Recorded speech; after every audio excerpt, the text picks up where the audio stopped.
Hello नमस्कार सगळ्यांचं नवीन एका व्हिडिओमध्ये मी राजश्री अगदी मनापासून स्वागत करते. छान अशी ग्रीनरी आहे सगळी माझ्या पाठीमागं.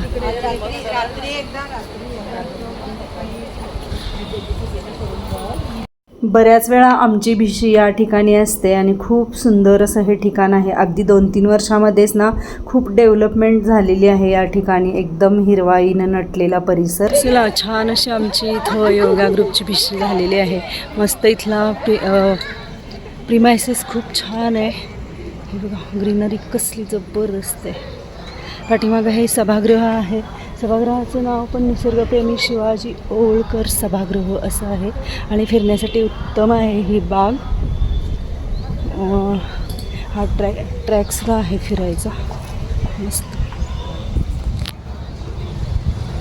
छान वाटलं. 1 तासभर खूप मस्त असं ना आम्ही सगळ्यांनी एन्जॉय केला. खूप गप्पा टप्पा झाल्या. सगळे छान खाऊ पिऊ पण झालं. माझी भिशी होती त्यामुळं सगळं मॅनेज पण करायला लागलं होतं थोडंसं, जास्ती नाही. कसला वेळ आहे मस्त.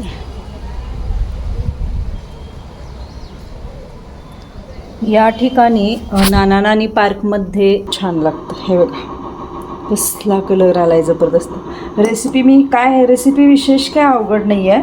फक्त की टरबुजाचं काप करून घेतले, बिया काढून त्यामध्ये थंड दूध घातले आणि आपल्याला आवडीनुसार साखर घालायची. आता हे फ्रीजमध्ये ठेवते आणि थंड थोडंसं 1 तासभर थंड होऊ दे, मग प्यायचं. छान असं ना टरबूजचं ज्यूस केलं आहे मस्त. तुम्ही पण असं करून बघा, हेल्दी. आणि आत्ता उन्हाळा चालू आहे त्यामुळे मुलांना वगैरे ना छान वाटतं म्हणजे प्यायला द्यायला. आणि आता मी सुद्धा इथं फ्रीजमध्ये ठेवून देणार आहे, जेणेकरून ते थंड झालं ना की अजून चांगलं वाटतं ते प्यायलासुद्धा.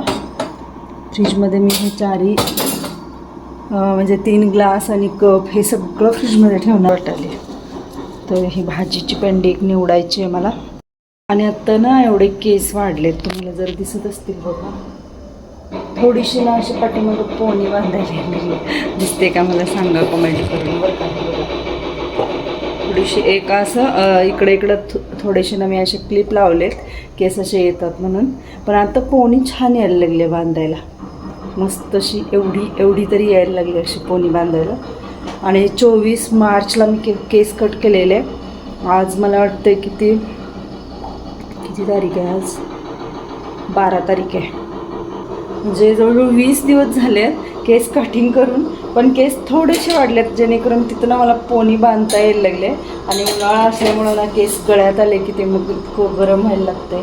पण छान केसांना वाढ आहे चांगली. कोरफडीचं आठवड्यातनं मग ते करत असताना कोरफडीच्या रसमध्ये ना शॅम्पू घालायचा, मस्त चमच्याने ते फेटायचं आणि केसांवरती अप्लाय करायचं. As simple as it. मस्त चांगला उपाय आहे.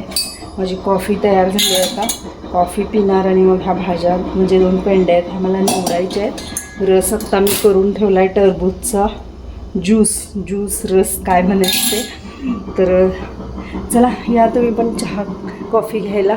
5:30 वाजलेत सायंकाळची. टायमिंग आता होत आलेलं आहे. एक अर्धा तास बसून मला ते सगळं निवडायचं आहे आणि त्यानंतर आपला व्लॉग कंटिन्यू राहील. आज हनुमान जयंती आहे. सगळ्यांना हनुमान जयंतीच्या अगदी मनापासून शुभेच्छा. आम्ही सुद्धा इथं ना हनुमान मंदिरमध्ये जाणार आहे. सकाळी तर काही जाणं झालं नाही, तर सायंकाळी बघूया जायचं. सायंकाळी 6च्या दरम्यान हनुमान जयंती असल्यामुळं देवाला पण जायचं होतं. तर देवाला जाऊन आले आणि येतानाच तिथं हे कास्य इतकं पायाचं काळं निघले की तिथल्या त्या लेडीज ज्या होत्या ना तर त्या म्हटल्या की ते सगळे टॉक्सिन्स सगळे निघून जात आहेत. आणि भरपूर पाय काळे झाले. पुसून घेतले कपड्यांनी आणि घरी आले. आत्ता बरं वाटते थोडंसं ना. पाय असे मालिश केल्यानंतर, तेल मालिश केल्यानंतर कसं होतं आहे ना हलकं तसं वाटते. तर आजचा व्हिडिओ तुम्हाला कसा वाटला हे नक्की कमेंट करून सांगा. हनुमान मंदिरामध्ये मी काही शूट घेतलं नाही कारण तिथं कॅमेरा वगैरे अलाउड नव्हता. तरी पण लोक शूट करत होती. पण तसं जर अलाउड नाही असं असेल ना तर मग नको वाटतं तिथं शूट करायला. आणि मस्त असं मारुतीरायाचं दर्शनसुद्धा घेतलं. आजचा व्हिडिओ चला थांबूया इथंच. भेटूया एका नवीन आणि छानशा व्हिडिओमध्ये. तोपर्यंत सगळ्यांना बाय.